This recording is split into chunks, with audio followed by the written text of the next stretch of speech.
पन्नालाल जी, एक सवाल हमारे दर्शक भी जानना चाहेंगे और वो बड़ा मौजूद सवाल भी है और बार बार वो सवाल उठता रहा है। आप छत्तीसगढ़ क्रिश्चियन फोरम से जुड़े हैं तो बहुत सारे ईसाई समुदाय के जो लोग हैं आपके संस्थान से जुड़े हैं, आपकी संस्था से जुड़े हैं। ये आरोप लगता रहा है कि ईसाई समुदाय के जितने जो लोग हैं वो आदिवासी क्षेत्रों में जाकर के धर्म परिवर्तन कराते हैं, फिर उसके बाद ये विश्व हिंदू परिषद के लोग आते हैं या भगवा संगठन से जुड़े हुए जो लोग आते हैं। तो ये सच्चाई क्या है? क्या सही मायने में आप लोग कुछ इस तरह का कोई काम करते हैं कि धर्म के परिवर्तन को लेकर के?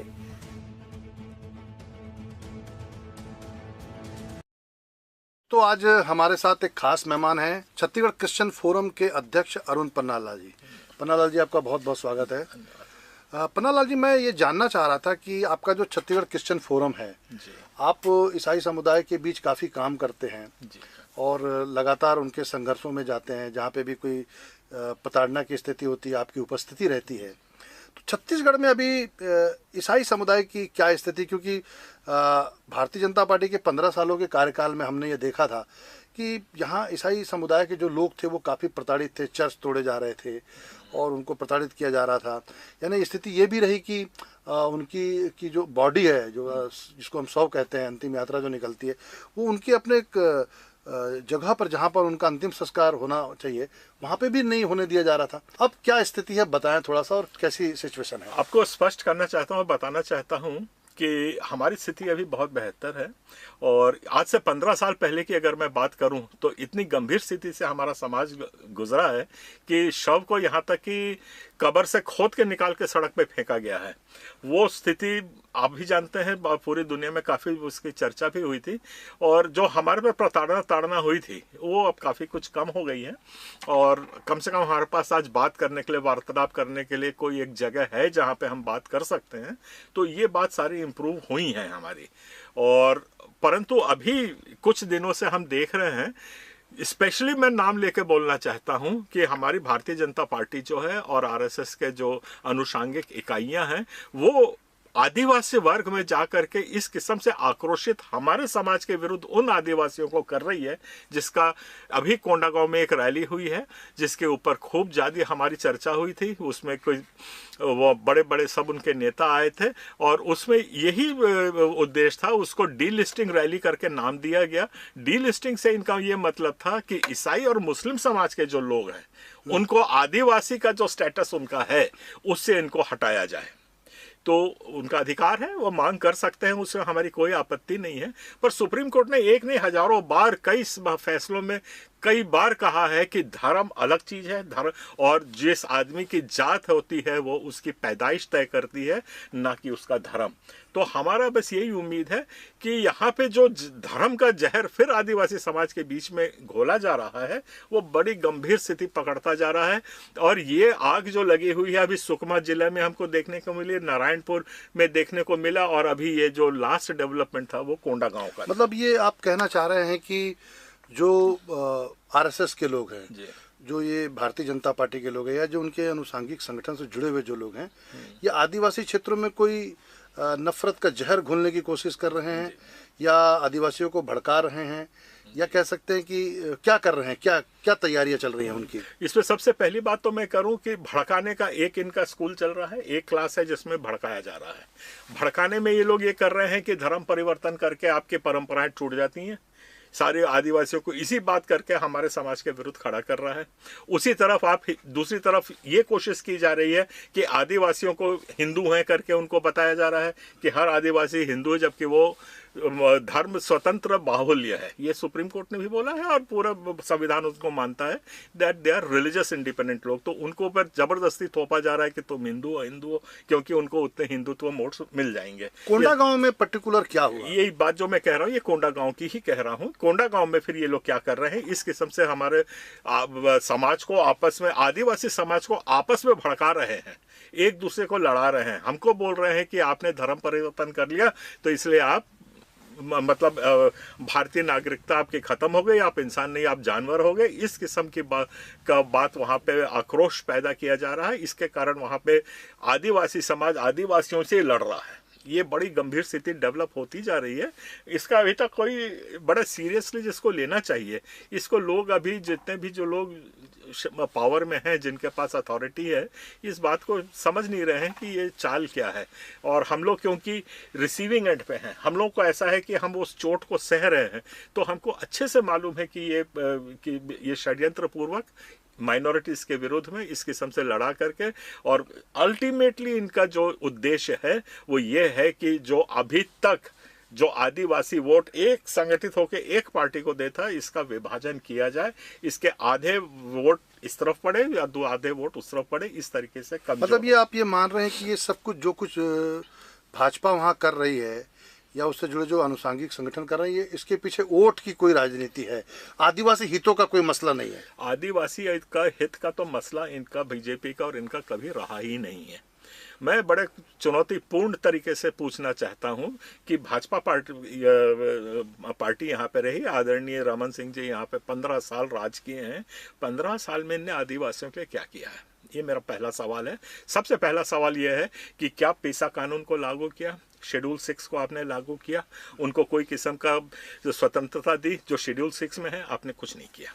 और आज यहाँ पे ढिंढोरा पीट रहे हैं कि हम लोग आज जब पावर से निकल गए हैं ये लोग, तब ये लोग ढिंढोरा पीट रहे हैं कि हम आदिवासियों का काम करेंगे। मेरा सवाल यही है कि 15 साल से जब आप पेसा कानून नहीं लगा पाए, 15 साल से आप आदिवासियों को कहीं स्थापित नहीं कर पाए, उनके धर्म की रक्षा सुरक्षा का जो आप आज ढिंढोरा पीट रहे हैं, उसमें आपने क्या किया? तो ये जो धर्म की राजनीति है और धर्म को जा करके उसमें जो जहर घोला जा रहा है, कभी ईसाई के नाम पे, कभी हिंदू के नाम पे, कभी बूढ़ा देव के नाम पे, ये हमारे शांत जो प्रदेश है छत्तीसगढ़ का, इसमें आग लगाने की पूरी कोशिश हो रही है। ये क्योंकि हम सड़क बिल्कुल ज़मीन से जुड़े हुए हैं, रोज़ वहाँ पे जाते हैं, काम करते हैं, इसलिए हमको पता है और इसलिए हम बताने की कोशिश कर रहे हैं कि शायद समाज सब जाग जाए और लोग इस षड्यंत्र को समझ सकें। पन्नालाल जी, एक सवाल हमारे दर्शक भी जानना चाहेंगे और वो बड़ा मौजूद सवाल भी है और बार बार वो सवाल उठता रहा है। आप छत्तीसगढ़ क्रिश्चियन फोरम से जुड़े हैं, तो बहुत सारे ईसाई समुदाय के जो लोग हैं आपके संस्थान से जुड़े हैं, आपकी संस्था से जुड़े हैं। ये आरोप लगता रहा है कि ईसाई समुदाय के जितने जो लोग हैं वो आदिवासी क्षेत्रों में जाकर के धर्म परिवर्तन कराते हैं, और फिर उसके बाद ये विश्व हिंदू परिषद के लोग आते हैं या भगवा संगठन से जुड़े हुए जो लोग आते हैं। तो ये सच्चाई क्या है? क्या सही मायने में आप लोग कुछ इस तरह का कोई काम करते हैं कि धर्म के परिवर्तन को लेकर के? जी, लोग तो जाते हैं आदिवासी से ईसाई समुदाय में बनते, ये तो दिखता है। क्या वजह क्या है? क्या क्यों ऐसा क्यों? ये बात तो आपने सच कही कि ईसाई समाज में लोग आते हैं, पर इसका ये मतलब अर्थ निकालना कि धर्म परिवर्तन कर रहे हैं, ये कतई गलत बात है। और रही बात धर्मांतरण की, तो धर्मांतरण करना नहीं करना संविधान ने दिया है, जिसको जो जहाँ जाना है जाए, जिसको नहीं जाना है जाए। हमारे चर्च में ना तो किसी को बुलाया जाता है, ना किसी को रोका जाता है। कोई प्रार्थना करने आता है तो आए, कल से नहीं आना चाहता मत आए। और ये धर्मांतरण के जो आरोप लगा करके इतना बना ढिंढोरा पीटा गया है, ये एक पॉलिटिकल चाल है। इसको धर्म से कोई लेना देना नहीं है, ना हमारे समुदाय से कोई लेना देना नहीं है। मेरा तो यही आपसे पूछता हूं मैं, और अपने दर्शकों से भी मैं पूछ रहा हूं, जब भारत की स्वतंत्रता डिक्लेयर की गई थी, तब उस वक्त ईसाई जो समुदाय था वो 3.1% था। आज 2010 में 2.3% कैसे हो गया? तो हमारा तो घटता समुदाय है, ये आपके सेंसस कह रहे हैं, मैं नहीं कह रहा हूँ। तो जब हमारा घटता समुदाय है तो हम धर्मांतरण कहाँ करवा रहे हैं? पहला सवाल। और दूसरा सवाल मैं बताना चाहता हूं कि जो हम पे आरोप लगा रहे हैं, पॉलिटिकली मोटिवेटेड ये है। पॉलिटिकली मोटिवेटेड इसलिए है कि हाँ, डेमोग्राफिक चेंज आ रहा है, इसमें कोई दो मत नहीं है। और इसको कोई सरकार आए, चाहे हमारा पार्लियामेंट हो चाहे सुप्रीम कोर्ट हो, इसको रिकॉग्नाइज करना पड़ेगा। और वो ये है कि आज हमारे चर्च में जैसे लोग भीड़ खूब आ रही है, कुछ ना कुछ तो कारण है जिसके कारण आज भीड़ आ रही है। सबसे भीड़ आ रही है कि लोग आ रहे हैं? हाँ, नहीं, लोगों की भीड़ आ रही है और वो चर्च में आते हैं, प्रार्थना करते हैं, रहते हैं, और वो स्वेल कर रहा है, दैट इज कंटिन्यूसली ग्रोइंग। इसका मतलब ये निकालना कि उसके कारण एक डेमोग्राफिक चेंज इज देयर, एक उसमें जो बदलाव की स्थिति तो आ रही है। अब वो बदलाव की स्थिति क्यों आ रही है? एक तो जाति से बाहर आ गए, सब किस्म का रोक टोक खत्म हो जाती है उनके, कोई किस्म का डांड नहीं होता, कुछ नहीं होता, दैट इज वन रीजन। कि वो कोई ऊंच नीच छुआछूत ये वो कुछ नहीं, सब गले मिल एक ही थाली से खाते हैं। तो ये सब बातें जो है वो लोगों को अपील करती हैं, उसमें आती हैं। दूसरी बात है फेथ क्योरिंग होती है, मतलब विश्वास से अपने आप को चंगाई प्राप्त करते हैं लोग, और ये चर्च में आते हैं, वो अपना प्रार्थना करता है, प्रार्थना करके उनको चंगाई मिलती है तो उनका विश्वास बढ़ जाता है। इतने सिंपल सी बात है।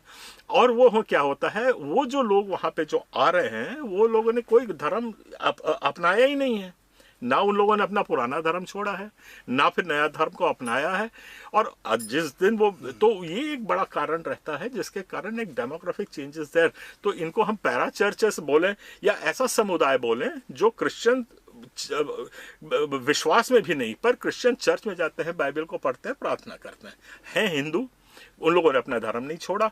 इसका हल्ला मचा रहे हैं क्योंकि आज ये जो सेक्ट है, जो सेक्टर ये है, ये जो अपना समुदाय जो बनता जा रहा है, आज वो सवाल पूछ रहा है। हमारे पास आते हैं तो संविधान की जानकारी उनको मिल जाती है, बराबरी का उनको दर्जा मिल जाता है। तो कोई सत्ता नहीं चाहती कि आज जो जनता है वो हमसे सवाल करे, इसलिए हमारा विरोध होता है, इसलिए हमारे ऊपर ये धर्मांतरण का वो लगा के झूठा आरोप लगा करके हमको कुचलने दबाने की कोशिश की जा रही है। तो ये सब रुकेगा नहीं। और चर्च को तोड़ दोगे, चर्च क्या है, एक बिल्डिंग है, आपने तोड़ दिया, हमारे पादरी को आपने मार डाला, जैसे अभी हमको देखने को मिला है।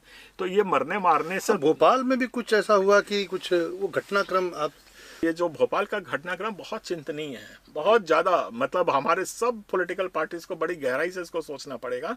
एक तरफ आप यहाँ पे बात कर रहे हैं कि हम आदिवासियों के हित के रक्षक हैं, और वहाँ पे 2 आदिवासियों को मार के मार डाला, बच्चों को, और उसका वीडियो बड़ा वायरल हो रहा है उसका, कि उसमें अब मारा किस बात से है, सिर्फ जात पात ऊंच नीच के, कि तुम आदिवासी हो, तुम हमारे पाँव के नीचे रहोगे। वो आदिवासी अब ईसाई चर्च नहीं आएगा तो और कहां जाएगा? उसने तो अपना धर्म बदला नहीं। अभी हमने सुकमा में भी देखा, 4000 लोग आए थे जो हमारे चर्च के उद्घाटन में आए थे, खूब नाचे, परंपरागत काम किया, परंपरागत हम लोगों ने बकरा को खिलाया, हमको सब कुछ किया। उनने तो अपनी कोई परंपरा नहीं बदली। वो चर्च आते हैं, बाइबल पढ़ते हैं, खुशी खुशी वापस जाते हैं। इतना ही तो काम हो रहा है। तो आज क्या संविधान हमको रोकता है? क्या आज हमको सुप्रीम कोर्ट या इस किस्म के चर्च को आने के लिए किसी को रोक सकता है क्या? तो ये चिंतनीय विषय है। और हमको मारने से आपको कुछ नहीं होगा। चर्च को तोड़ दोगे तो हमारी विचारधारा नहीं बदल जाएगी। जो आदिवासी जिसके घर में चंगाई हुई है, जिसको बीमारी से छुटकारा मिला है, जिसने अपना दारू पीना छोड़ दिया, अपनी बीवी को मारना छोड़ दिया है, वो चर्च में आके प्रार्थना करने से उसका भलाई हुई है, तो वो आप कितने मार लो उसको, वो नहीं छोड़ने वाला है। आपको अपनी विचारधारा बदलनी पड़ेगी, अप्रोच। चलिए, पन्ना लाल जी थे, हमने इनसे बातचीत की और बातचीत का पूरा लब्बो-लुआब यही था कि ईसाई समुदाय जागरूक हो रहा है और धर्मांतरण की जहाँ तक बात है तो वो एक मिथ्या प्रचार है। पन्ना लाल जी का ये मानना है कि आदिवासी स्वस्फूर्त होकर के चर्चों तक आता है, लेकिन कुछ ऐसी घटनाएं हुई जिन पर पन्ना लाल जी ने चिंता जाहिर की और इस पर शासन प्रशासन को सोचने की ज़रूरत है।